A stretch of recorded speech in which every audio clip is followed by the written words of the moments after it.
Okay so welcome to day 4 ચોથો દિવસ છે પ્રોગ્રામિંગનો અને જે લોકો જોડે પ્રેક્ટિસ કરી રહ્યા છે કોંગ્રેચ્યુલેશન્સ ડે 4 અને ડે 5 તમને ખરેખર શીખવાની મજા આવશે કે કંઈક નવો કંઈક અલગ પ્રોગ્રામ કર્યો છે ઓકે સો ડે 4 નો પહેલો પ્રોગ્રામ જે છે 7મો નંબર એ રન કરતા પહેલા હું એક સિમ્પલ ડેમો તમને આપી દઉં કે જેનાથી ખબર પડે કે what is the use of membership function concept એ છે કે આપણે મેમ્બરશિપ ફંક્શન શીખવાનું છે જે અહીંયા લખેલું છે તમે જોઈ શકો છો the goal is whether what is a membership function એ કામ કઈ રીતે કરે છે ઠીક છે તો એ શીખવા માટે શું કરીશું સૌથી પહેલા ઇન સમજી લઈશું ઇન કઈ રીતે વપરાય છે તો જુઓ પહેલા લિસ્ટ બનાવેલું છે ધીસ ઇઝ અ લિસ્ટ આપણે લેબમાં પણ જોયેલું છે પાયથન લેબમાં કે લિસ્ટ કઈ રીતે બનાવવું છે તો આ એક વેરિયેબલ છે વીક ડેઝ કયા ટાઈપનો છે ઇટ્સ અ લિસ્ટ એટલે સ્ક્વેર બ્રેકેટ ચોરસ બ્રેકેટમાં લખેલું છે હવે જો સ્ટ્રિંગ ટાઈપનું છે એટલે બધી સ્ટ્રિંગ રાખેલી છે તમે ધારો તો મિક્સ પણ કરી શકો છો મેં બધી સ્ટ્રિંગ રાખેલી છે મંડે ટ્યુઝડે વેન્સડે થર્સડે અને Friday so there are 5 you can say 5 variables in this list આ લિસ્ટમાં 5 અલગ અલગ સ્ટ્રિંગ આપણે સ્ટોર કરી છે એવું યાદ રાખીશું 5 સ્ટ્રિંગ સ્ટોર કરી છે એક વેરિયેબલ છે ટુડેની અંદર મેં ફ્રાઈડે સ્ટોર કર્યું છે ઠીક છે અને ફ્રાઈડે જોઈ શકો છો આ લિસ્ટની અંદર પણ છે ઠીક છે અને સેકન્ડ ટુમોરો એક બીજો વેરિયેબલ બનાવ્યો છે અને એને આપી છે મેં સેટરડે સો નાઉ જો હું પ્રિન્ટ કરું ઇફ આઈ પ્રિન્ટ તો મેમ્બરશિપ શું ચેક કરે છે કે આ જે વેરિયેબલ છે કોઈ પણ વેરિયેબલ આ લિસ્ટમાં છે કે નહીં એ તમારે ચેક કરવું છે જેમ કે હું એવું કે તમારા નામની અંદર તમારા નામના સ્પેલિંગની અંદર પી આવે છે કે નહીં ક્યુ આવે છે કે નહીં આર આવે છે કે નહીં એવું ચેક કરવું છે તો you have to use membership function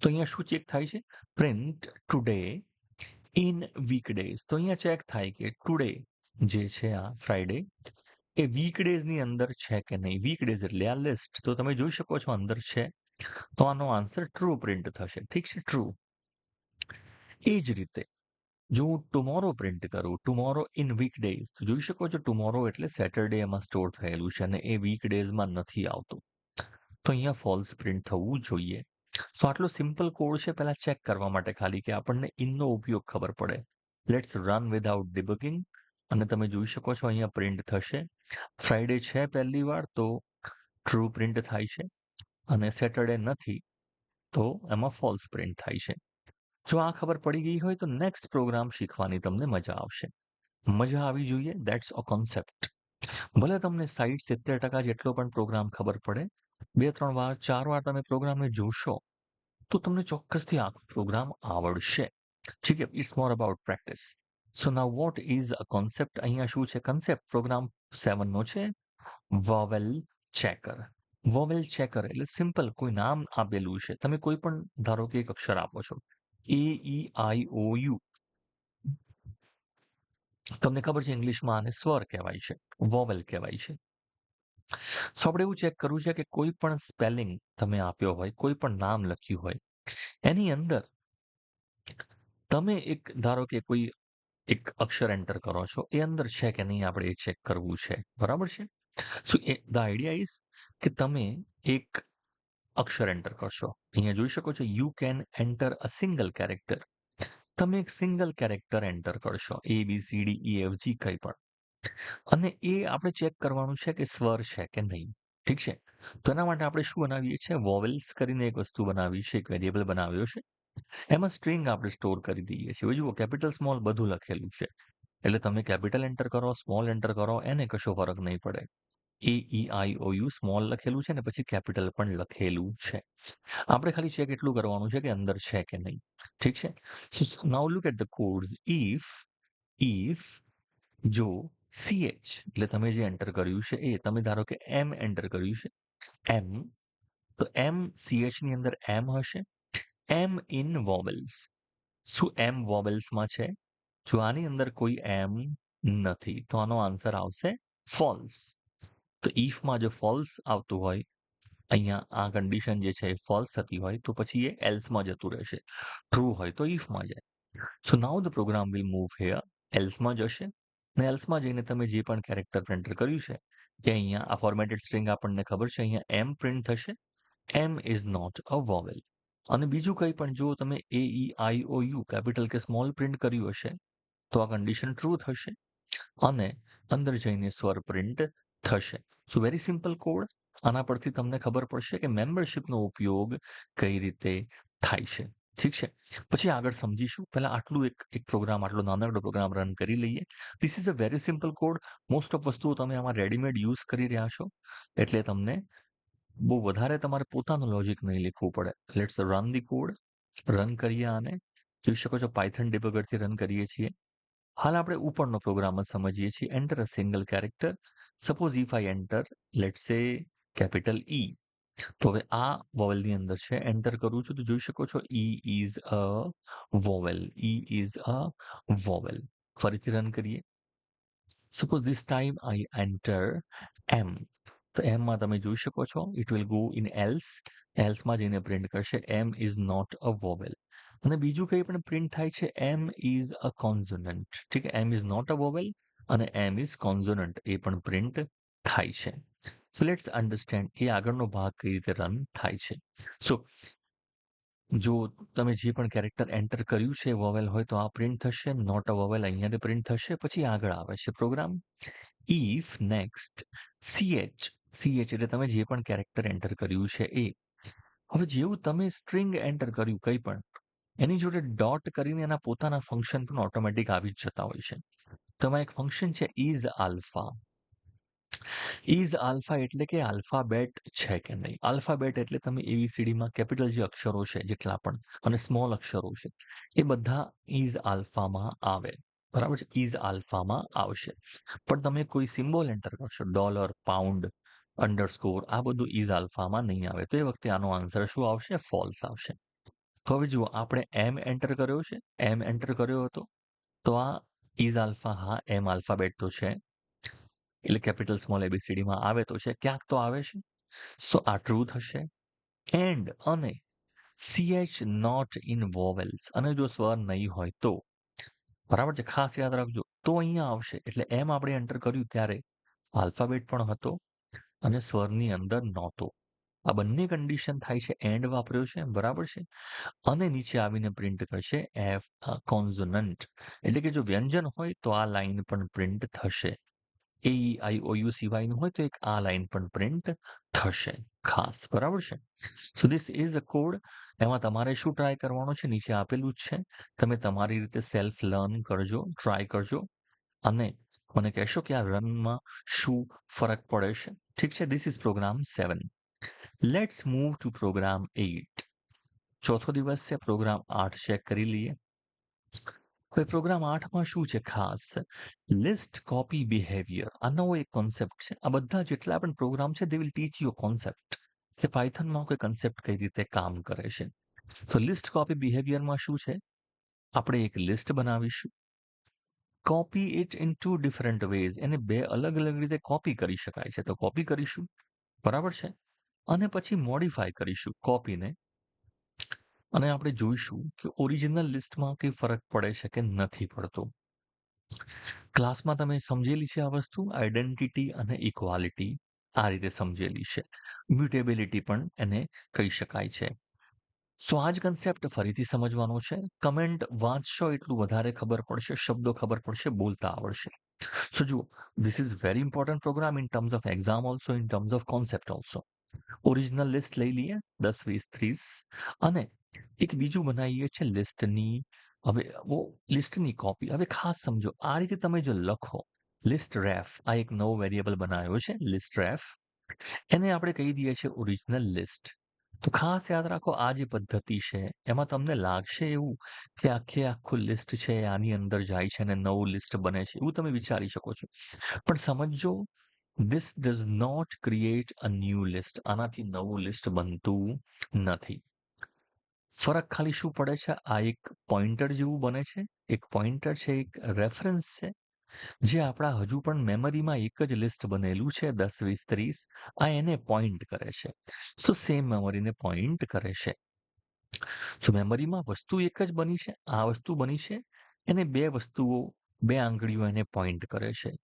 એક ઓરિજિનલ લિસ્ટ અને એક લિસ્ટ રેફ બંને એક જ જગ્યાએ પોઈન્ટ કરે છે. નાઉ મેથડ 2 એટલે યુઝિંગ ડોટ કોપી. તમે ડોટ કોપી વાપરશો તો તમે જોઈ શકો છો એક નવું બ્રાન્ડ ન્યૂ લિસ્ટ બનશે, નવું લિસ્ટ બનશે. બરાબર છે? અને સેમ વેલ્યુ એમાં આવશે, સેમ વેલ્યુ આવશે. બટ અલગ જગ્યાએ નવો ઓબ્જેક્ટ બનશે, નવી જગ્યા રોકશે. ખાસ સમજજો, ધીસ ઇઝ એકચ્યુઅલી કોપી. સો આનાથી ખરેખર કોપી અલગ બને છે. સો લિસ્ટ કોપી અહીંયા બને છે ઓરિજિનલ લિસ્ટ જે હતું એ આ ઓરિજિનલ લિસ્ટ ડોટ કોપી કર્યું છે તો એના બધા મેમ્બર કોપી થશે અને નવું લિસ્ટ બનશે. ફરક ખાસ સમજી લેવો, ઠીક છે? હવે પ્રિન્ટ શું થાય છે? આપણે પ્રિન્ટ કરીએ બંનેને. પ્રિન્ટ બિફોર મોડિફિકેશન પહેલા આપણે બંને લિસ્ટ ભલે કોપી કર્યા, એકમાં કોપી કર્યું, એકમાં નવું બનાવ્યું, પણ કોઈ ચેન્જ નથી કર્યો આપણે હજુ સુધી. સો ઓરિજિનલ લિસ્ટ પ્રિન્ટ કર્યું છે, લિસ્ટ રેફ પ્રિન્ટ કર્યું છે, ને લિસ્ટ કોપી પ્રિન્ટ કર્યા છે સમજવા માટે, ઠીક છે? નાઉ હવે તમે શું કરો છો? લિસ્ટ રેફ ડોટ એપેન્ડ 40. નાઉ લિસ્ટ રેફ જે છે તમને ખબર છે કે ધીસ ઇઝ અ ન્યૂ આ એક રેફરન્સ છે, right? Now this was a reference. આ જૂના લિસ્ટને જ રેફરન્સ કરતો હતો. તો આપણે લિસ્ટ રેફને ચેન્જ કરીએ છીએ. લિસ્ટ રેફ જેને પણ પોઈન્ટ કરી રહ્યું હતું આપણે ડોટ એપેન્ડ 40 કર્યું, એટલે એમાં પાછળ છેલ્લે 40 એડ કર્યા. એટલે આપણું ઓરિજિનલ જે લિસ્ટ હતું એમાં તમે પાછળ 40 એડ કર્યું છે, ઠીક છે? તો એના પછી શું થાય છે પ્રિન્ટ કરીએ. સો પ્રિન્ટ ઓરિજિનલ લિસ્ટ આખું પ્રિન્ટ થશે. નાઉ what you are printing? Original list જેને આપણે પોઈન્ટ કર્યું હતું. હવે તમે જોશો કે આ લિસ્ટ તમે ઓરિજિનલ લિસ્ટ તો બદલ્યું જ નથી, તમે લિસ્ટ રેફ બદલ્યું છે, તો પણ આ વસ્તુ તમે જોશો કે બદલાઈ જશે, કારણ કે આને આપણે પોઈન્ટ તો કરી રહ્યા હતા લિસ્ટ રેફથી, ઠીક છે? લિસ્ટ રેફ તમે પ્રિન્ટ કરશો અને ઓરિજિનલ લિસ્ટ પ્રિન્ટ કરશો, જોશો બંનેમાં 40 આવી ગયા છે કે નહીં ચેક કરીશું, ઠીક છે? હવે એ જ રીતે તમે જે લિસ્ટ કોપી હતું, લિસ્ટ કોપી એમાં 999 જોડો અને ચેક કરો કે શું પ્રિન્ટ થાય છે. ધીસ ઇઝ અ કોડ જે તમને આપેલો છે અને તમે આનું આઉટપુટ પણ જોશો આ પ્રિન્ટ કરીને કે ઇક્વલ ટુ શું જવાબ આપે છે, ઓરિજિનલ અને આ બંને સેમ છે કે નહીં, બરાબર છે? અને ઇઝથી ચેક કરો તો શું જવાબ આવે છે, ઇક્વલ ટુથી ચેક કરો તો શું જવાબ આવે છે, લિસ્ટ રેફના શું જવાબ આવે છે ને લિસ્ટ કોપીના શું જવાબ આવે છે, આ તમારે જાતે ચેક કરવાના છે, જાતે ચેક કરવાના છે. This is one of the most important code. સમજવા માટે ખૂબ જ આ પ્રોગ્રામ જરૂરી છે. તો ચોક્કસથી આને રન કરશો, શું આઉટપુટ આવે છે, કઈ રીતે આવે છે એ સમજવાનો ટ્રાય તમારે કરવાનો છે, બરાબર છે? તો let's try to run this code. ચલો આ કોડ આપણે રન કરીએ. શું પ્રિન્ટ થાય છે એ પણ જોઈશું. ઓરિજિનલ લિસ્ટ અને જો પહેલું શું પ્રિન્ટ કરીએ છીએ, original list equal to list ref. બંનેમાં ઇક્વલ ટુ શું બતાવે છે એ ચેક કરીશું. ઇક્વલ ટુ શું આવે છે એ ચેક કરીશું. આનાથી ખાલી એની વેલ્યુઝ છે એ ચેક થાય છે કે ઓબ્જેક્ટ સેમ છે એ ચેક થાય છે. સમજીએ, બરાબર છે? તો ઇક્વલ ટુ શું ચેક કરે છે? એ ખાલી વેલ્યુઝ ચેક કરે કે આ વેલ્યુ સરખી છે કે નહીં. ઇઝ શું ચેક કરે કે આ બંને સેમ ઓબ્જેક્ટ છે કે નહીં, ઠીક છે? તો let's try to run that. Run કરશો ધીમે ધીમે ખબર પડશે, ડોન્ટ વરી. કોઈ પણ કોડ ધીમે ધીમે સમજશો તો ખબર ચોક્કસથી પડે.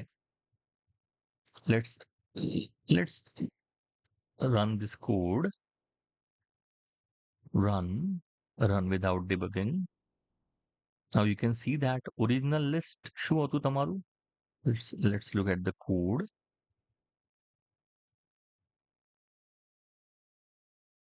So you can see before modification બદલ્યા પહેલા ઓરિજિનલ લિસ્ટ આ હતું. આ એનો ઓબ્જેક્ટ છે, ખાલી પોઈન્ટ કરી રહ્યો છે 10 10 20 30 બંને એક જ ઓબ્જેક્ટ પોઈન્ટ કરી રહ્યા છે. આ નવો ઓબ્જેક્ટ છે લિસ્ટ કોપી.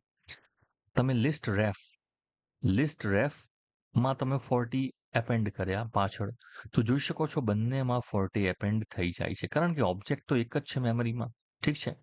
અને કોપીથી તમે બનાવ્યું 999. હવે લિસ્ટ કોપી તમે કર્યું છે, લિસ્ટ કોપી, ઠીક છે? તો લિસ્ટ કોપીમાં તમે 999 એડ કર્યા છે, ઓરિજિનલ ચેન્જ નહીં થાય કારણ કે આ નવી કોપી બની છે, આ નવો ઓબ્જેક્ટ બન્યો છે, કારણ કે બંને ઓબ્જેક્ટ અલગ છે. તો જોઈ શકો છો આ લિસ્ટ અલગ છે, એની જગ્યા અલગ છે મેમરીમાં, અને 9 આની અંદર જોડાયેલું છે લિસ્ટ કોપીની અંદર. So now let's check. શું ચેક થાય છે? જો original list equal to list ref. શું બંનેની વેલ્યુ સેમ છે? હા, બંનેની વેલ્યુ સેમ જ છે, જોઈ શકો છો. તો બંનેની વેલ્યુ કમ્પેર થાય છે ઇક્વલ ટુ ટ્રુ. શું બંને ઓબ્જેક્ટ એક છે? આ બંને ઓબ્જેક્ટ એક જ છે. હા, તમે જોઈ શકો છો. ખાલી પોઈન્ટ આપણે કરાયું છે, લિસ્ટ રેફથી પોઈન્ટ કરાયું છે. તો ઇઝ તમે કરશો, કારણ કે એક જ જગ્યાને પોઈન્ટ કરે છે બંને, તો ટ્રુ આવે છે. ઠીક છે. હવે તમે લિસ્ટ કોપી જોડે કમ્પેર કરો તો જોઈ શકો છો value equal to value check થાય છે. જોઈ શકો છો બંનેની વેલ્યુ અલગ છે, તો આન્સર ફોલ્સ. અને બંને લિસ્ટ આ અલગ જ બનેલું છે કોપી આખું નવું મેમરીમાં, તો એક જગ્યા તો નથી જ, ઓબ્જેક્ટ પણ અલગ છે, તો એનો પણ જવાબ ફોલ્સ આવે છે. બહુ ઓછા લોકો છે જે અહીંયા સુધી પહોંચશે અને આને સમજવાની જે ખરેખર જે હિંમત હોવી જોઈએ, જે કેપેસિટી હોવી જોઈએ, એ જે લોકો અંદર આવે છે, that's really commendable. Good job. Next day માટે રેડી થઈ જજો.